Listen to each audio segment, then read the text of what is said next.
শেখ হাসিনা স্বৈরাচার, জামাত ইসলাম রাজাকার, ইউনূস সরকার সুদখোর, তারেক রহমান খাম্বাসোর।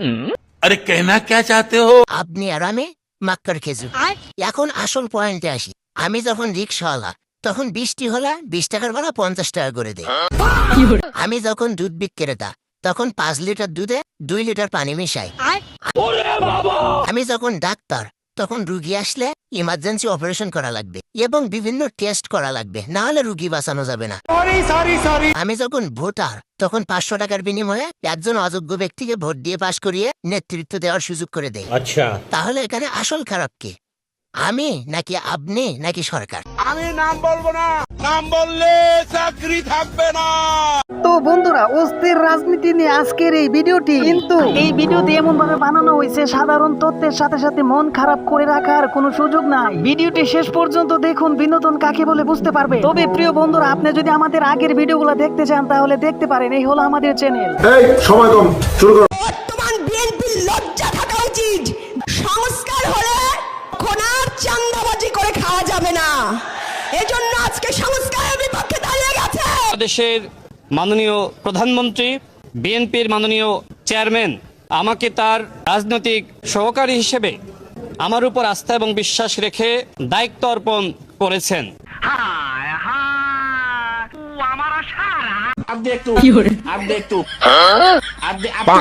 অবশেষে আমাদের মমতা মহিমা দেশ নেত্রী শেখ হাসিনাকে আবারও ধন্যবাদ জানাই। তিনি তরুণ সমাজের পাশে এসে দাঁড়িয়েছেন, তিনি আমাদের কথা শুনেছেন। আমরা বলতে চাই, আমরা মাননীয় প্রধানমন্ত্রীর সাথে আছি, আমরা তরুণ সমাজ মাননীয় প্রধানমন্ত্রীর সাথে থাকতে চাই। डिप्रेशन माँ कसम मैं डिप्रेशन में रहता हूँ, हमेशा सिर में दर्द रहता हूँ। জামাতি যারা তাদেরকে আমি ফ্যাসিস্ট দলই বলতে চাই। क्या ये क्या बक रहे हो मादरचोद? কারণ তাদের কোনো গণতান্ত্রিক আচরণ এখনো পর্যন্ত আমার কাছে পরিলক্ষিত হচ্ছে না। প্রত্যেকটি অক্ষর আমরা পালন করবো, এটা হচ্ছে আমাদের কমিটমেন্ট। সংস্কার এই দেশে কারা এনেছে? বিএনপি এনেছে। সংবিধান সংস্কার আর সংবিধান সংশোধন, আমরা তো বরাবরই বলে এসেছি যে আমরা সংবিধান সংশোধন করতে চাই, আমরা সংবিধান সংস্কারের কথা কখনোই বলি। সংবিধান সংস্কার কমিশন গঠন করিয়া সকল বিতর্কিত ও গণতান্ত্রিক সাংবিধানিক সংশোধনী ও পরিবর্তন সমূহ পর্যালোচনা করিয়া এই সব রহিত সংশোধন করা হইবে এবং অন্যান্য অত্যাবশ্যকীয় সাংবিধানিক সংস্কার করা হইবে। সংবিধানে গণভোট রেফারেন্ডাম ব্যবস্থা পুনঃপ্রবর্তন করিয়া জনগণের গণতান্ত্রিক অধিকার পুনঃ প্রতিষ্ঠা করা হইবে। যে বাংলাদেশে আওয়ামী লীগের রাজনীতিকে ফিরিয়ে আনছে জামাত। এখন জামাত যে স্টাইলে রাজনীতি করছে, তাদের বক্তব্য, তাদের মন্ত্রীদের বক্তব্য, আচরণ, কথাবার্তা, ক্ষমতায় থেকেও না মনে হচ্ছে যে এখন জামাতি ক্ষমতায়, বিএনপি বিরোধী দল, মানে এমন হুমকি, এমন আচরণ। ওই যে বললো না খেয়ে ফেলাবো, একজন বিএনপির এমপি কিন্তু বলছে না খেয়ে ফেলাবো, কিন্তু জামাতপন্থী এমপি, জামাতের এমপি, সে বলছে খেয়ে ফেলাবো। তার মানে কি এই বাংলাদেশে আওয়ামী লীগের আর প্রয়োজন নাই? জামাত এখন আওয়ামী লীগ হয়ে গেছে। জামাতের এই মুহূর্তে নাম হওয়া উচিত কে জানেন? আওয়ামী জামাত লীগ। তোরে মাঝে মাঝে মনে কর এই লাঠি তোর পন্দের মধ্যে করে দেবো, तू समझा? हाँ नहीं तू समझा नहीं। আরে এত তাড়াতাড়ি কি বুঝবে? ভিডিও তো মাত্র কেবল শুরু হলো। বুঝতে হলে তো সম্পূর্ণ ভিডিওটি দেখতে হবে। তাহলে চলেন দেখে আসি। তার ওয়াদা ঠিক নেই, তার কোনো ধর্মও নেই। নির্বাচনের আগে টোল মৌকুবের কথা বলেছি, জনমত গঠনের জন্য বলেছি, নির্বাচিত হওয়ার স্বার্থে বলেছি। যে এরা সংস্কারের বাহানায় যদি নির্বাচনটা না হতে দেয়, সেজন্য আমরা সবকিছুতে আপোষ করে জুলাই জাতীয় সনদও স্বাক্ষর করেছি। আমরা একত্রিত হয়েছি, সমঝোতা হয়েছে। যার ওয়াদা ঠিক নেই, তার কোনো ধর্মও নেই। পাবলিক বুঝা গেছে আমরা নেতারা যে কত বড় খানকির পোলা।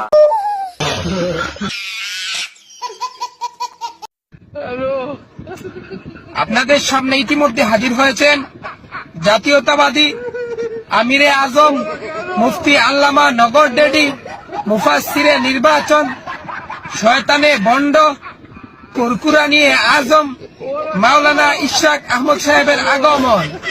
মাওলানা ইশরাক আহমদ সাহেবের আগমন। আমি মনে করি যে যারা ৭১কে ৫০ বছর আগের ঘটনা বলেন, ৭১ আসলে কোনোদিনই বাংলাদেশের ৫০ বছর আগের ঘটনা না। ৫৫ বছর আমি শেষ করি নুসরাত, সব কথা বললে আপনার কথা আমি একটা কথা বলবো, বছর আগে ৭৬ আপনি তাহলে কথাটা বলেন। একটু ধরে বলতে পারেন। আপনি ৫০, এজন্য আসলে অনেক সময় আছে আপনাদেরকে বলি যে এনসিপির সাথে আসতে চাই না, কারণ কথার মাঝখানে কথা বলে।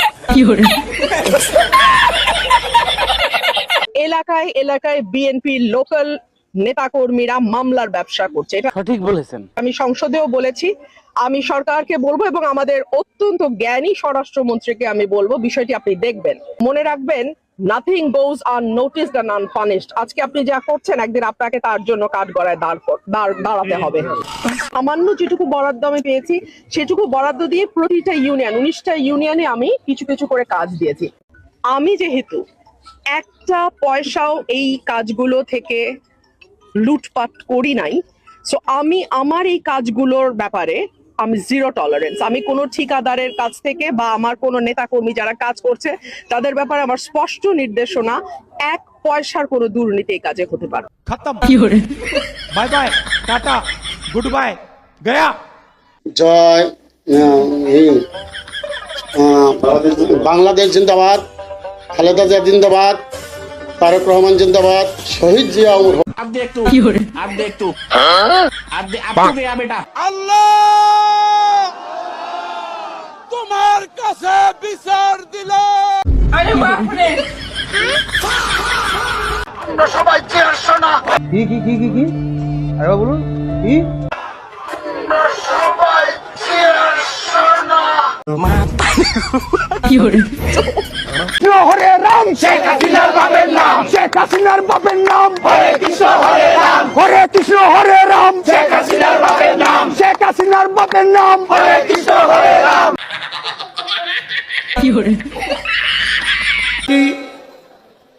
ওই এটার নাম কি? ওই যে এয়ারপোর্ট রোডে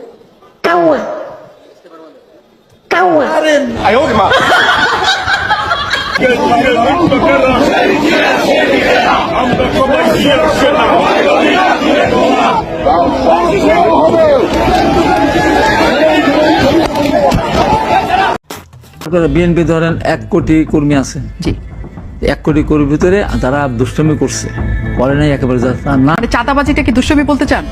চাঁদাবাজিটা কি দুষ্টামি বলতে চান? কথা বলা যাবে না। আমি বলছি আপনারা কথা বন্ধ করেন, কথা বন্ধ করেন।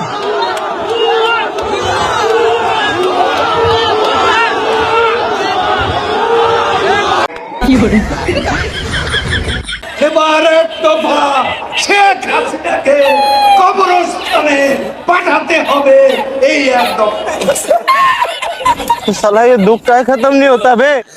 তবে বন্ধুরা, আজকের জন্য এই পর্যন্তই। দেখা হবে আবার অন্য কোনো ভিডিওতে। খতম, বাই বাই, টাটা, গয়া।